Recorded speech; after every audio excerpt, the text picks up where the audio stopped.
नमस्कार। आज के इस 5 मिनट वीडियो में हम गोल्ड का आउटलुक देखेंगे। देखिए, गोल्ड की अगर बात करें तो वोलेटिलिटी बढ़ते जा रही है। नो डाउट हमने अप्रैल ऑनवर्ड्स मार्केट में काफ़ी उतार-चढ़ाव देखा। हमने बार-बार में प्राइसेस को 60 के नीचे जाते हुए देखा, बट वापस रिकवर कर बट यहाँ पे आप देख सकते हैं मार्केट कहीं न कहीं लोअर पैटर्न बना रहा है। यहाँ पे हमने देखा एक फॉलिंग वेज पैटर्न बनता है, फिर ब्रेकआउट आता है, ऊपर तेज़ी आती है, फिर फॉलिंग वेज पैटर्न बनता है, फिर ब्रेकआउट आता है।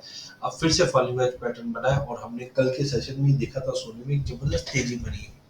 इंटरनेशनल में भी हमने ऐसा ही कुछ हाल आते हुए देखा। मार्केट ने जो 2080 का हाई लगाया था उसके बाद मार्केट में एक अच्छी खासी गिरावट आ गई। नया बेस बनता हुआ जा रहा है 1930-35 के करीब और मार्केट अब रिकवर करने की कोशिश कर रहा है।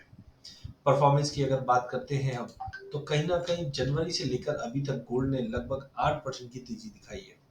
चांदी एज ए इंडस्ट्रियल मेटल हम देख रहे हैं कि बेस मेटल में भी जो गिरावट आई उसमें चांदी पे भी दबाव लाया और लगभग 4% की ही तेजी दिखाई दी है। पिछले 3 महीने में चांदी ने ज्यादा अच्छी रिकवरी की है बिकॉज अभी रिसेंटली हमने देखा था कि चांदी में जिस ढंग से स्क्वीज क्रिएट हुआ था तो चांदी में एक अच्छी तेजी भी हमने बीच में बनते हुए देखी है। इन ऑल हम बोल सकते हैं कि मार्केट में कहीं ना कहीं एक बड़ी तेजी के बाद जो एक गिरावट आनी थी या कंसोलिडेशन आना था वो मार्केट में बन चुका है।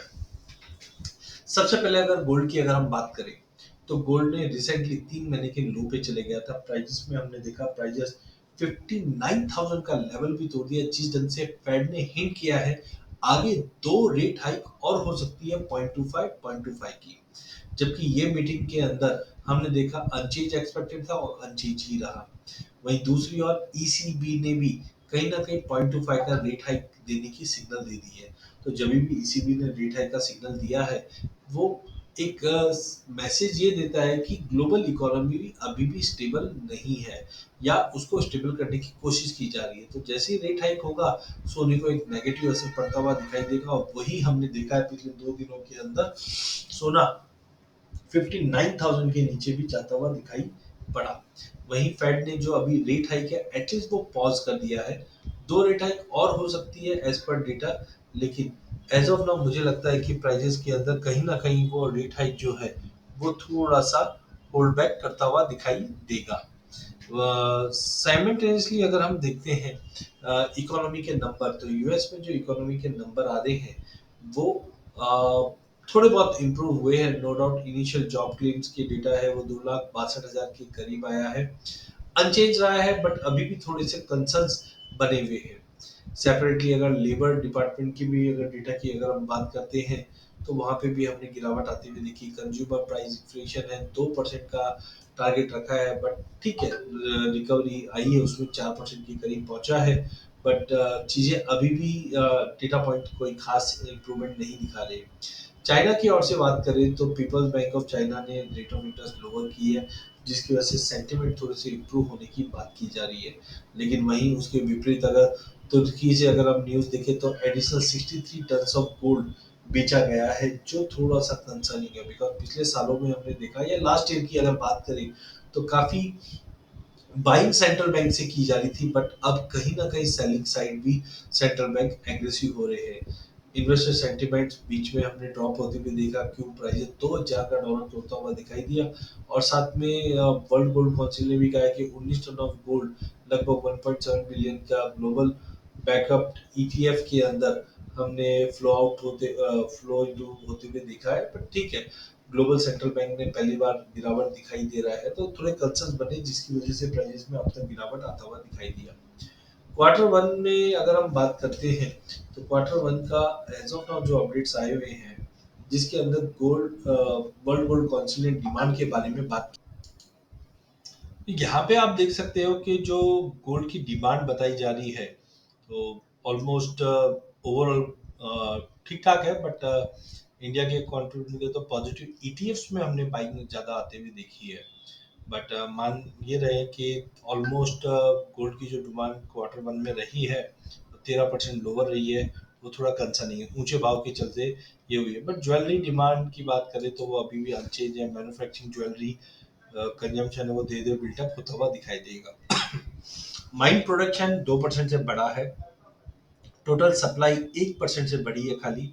लेकिन डिमांड के मोर्चे पे अगर हम देखें तो यहाँ पे थोड़े कंसर्निंग है क्योंकि सेंट्रल बैंक की डिमांड पिछले साल काफी ज्यादा थी बट अभी अगर गोल्ड डिमांड की बात करें तो 13% का फॉल दिखा रहा है। टोटल डिमांड में जो डिफरेंसेस आएगा वो 1% का है ऑलमोस्ट। तो ज्यादा बड़ा कोई बैलेंस शीट ऐसा भी नहीं है कि बहुत ज्यादा टाइट है या बहुत ज्यादा खराब है। हाँ, सेंट्रल बैंक के फिगर्स अगर आप देखेंगे तो पिछले साल 2022 से ही अगर आप देखेंगे तो नेट अगर हम बात करें तो वो पॉजिटिव ही चल रहा था। हर महीने month on month central bank continue buy कर रहा था।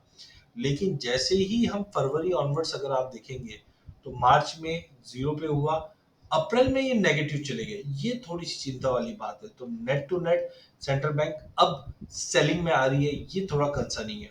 वहीं दूसरी ओर चाइना से गोल्ड ईटीएफ में लिटिल हम थोड़ा बहुत मनी फ्लो आउटफ्लो देख रहे हैं। थोड़ा कंसर्न ये भी, बट ये टेम्पररी है क्योंकि मार्केट में एक बड़ी तेजी हमने 2020 से लेकर 22 तक देखी थी। थोड़ा बहुत आउटफ्लो है but it should recover again.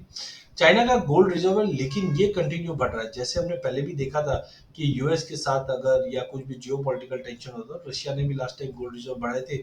और चाइना आप देखिए 2022 के बाद कंटिन्यू अपना गोल्ड रिजर्व बढ़ा रहा है। ये थोड़ा सा कंसर्निंग है, कुछ जियो पॉलिटिकल टेंशन के पॉइंट ऑफ व्यू से भी देखा जाए या इन्वेस्टमेंट पॉइंट ऑफ व्यू से देखा है। अब हम टेक्निकली अगर हम बात करें तो प्राइजेस में आप देखिए लिनियरली 45 डिग्री से मार्केट ऊपर बढ़ रहा है। इचिमिको क्लाउड के अंदर भाव ट्रेड कर रहे हैं। कभी भी ध्यान रखिए, इचिमिको क्लाउड के अंदर अगर ट्रेड करता है तो एक ट्रेंड रिवर्सल का साइन बनता है। लेकिन पिछला अगर इचिमिको क्लाउड देखे तो आप देख सकते हैं प्राइजेस इचिमिको क्लाउड के अंदर गए, ट्रेंड लाइन सपोर्ट मिला और शूट अप कर गया। तो सिमिलरली अभी भी मार्केट अगर 2 दिन पहले की ट्रेड के साथ देखे हम लोग तो प्राइजेस इचिमिको क्लाउड में गया। यहाँ पे भी 50 मूविंग एवरेज तोड़ा, यहाँ पे भी 50 मूविंग एवरेज तोड़ा। यहाँ पे इचिमिको क्लाउड थोड़ा सा रेड हुआ फिर ग्रीन आ गया, इधर भी थोड़ा रेड हुआ अब ग्रीन, वो आगे देखेंगे हम। तो एक ट्रेंड लाइन सपोर्ट है। तो आई थिंक अगर एमसीएक्स की बात करें तो प्राइजेस को साइकोलॉजिकली 58,500 58,400 का एक अच्छा बेस बन चुका है। अनलेस एंड अनटिल प्राइजेस 58,000 का लेवल ब्रीच नहीं करता है, मैं 500 की जगह 58,000 का लेवल पकड़ के चलता हूँ। प्राइजेस अगर 58,000 का लेवल ब्रीच नहीं करता है जो इचिमिको क्लाउड के नीचे का लेवल है तो मे बी पॉसिबल है 50 मूविंग एवरेज का लेवल फिर से ब्रीच करते हुए मे बी हम नए हाई की तरफ लौटते हुए दिखेंगे। बिकॉज ये ट्रेंड लाइन देखिए, प्राइजेस लोअर चैनल को टच करता है फिर नया हाई बनाता है, फिर लोअर चैनल को टच करता है फिर नया हाई बनाता है। तो एज ऑफ नाउ हम बोल सकते हैं हायर हाई पैटर्न बना है, higher high higher low pattern बना हुआ है। तो अनटिल प्राइजेस 58,000 का लेवल ब्रीच नहीं करता है, हाई पॉसिबिलिटी है कि हम नए हाई की तरफ जाते हुए देखेंगे गोल्ड को अगले कुछ महीनों के अंदर। वहीं अगर हम रेशियो वाइज अगर हम बात करते हैं तो पहला रेशियो है gold silver ratio. Gold silver ratio cloud में है एज ऑफ नाउ, एक दायरे में, नो डाउट ब्रेक डाउन हो सकता है बिकॉज 200 मूविंग एवरेज के नीचे प्राइस ट्रेड कर रहा है। तो आप ये मान के चलिए इस रेशियो से कि गोल्ड के मुकाबले चांदी ज्यादा चलने के लिए तैयार कर रही है।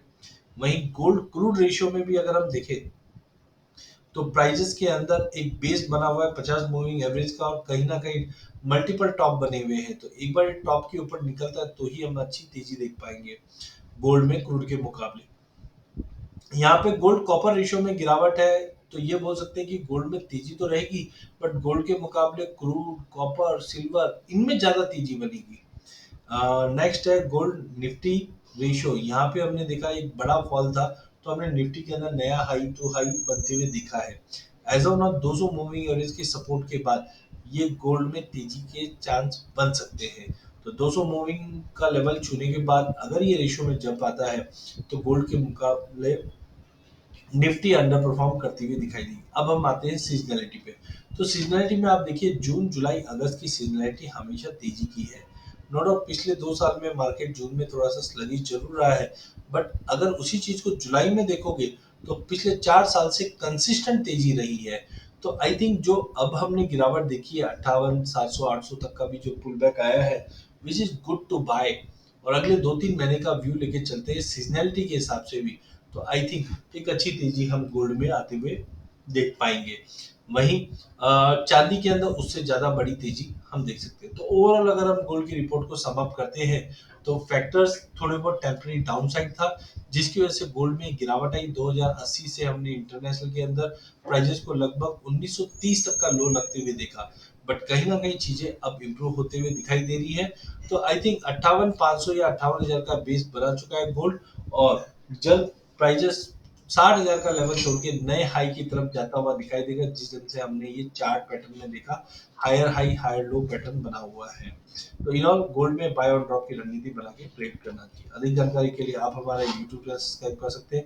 इस चैनल में हम आप तक इक्विटी कमोडिटी करेंसी की अपडेट लाते रहेंगे। वीडियो पसंद आने पे इसे लाइक और शेयर जरूर कीजिए। धन्यवाद।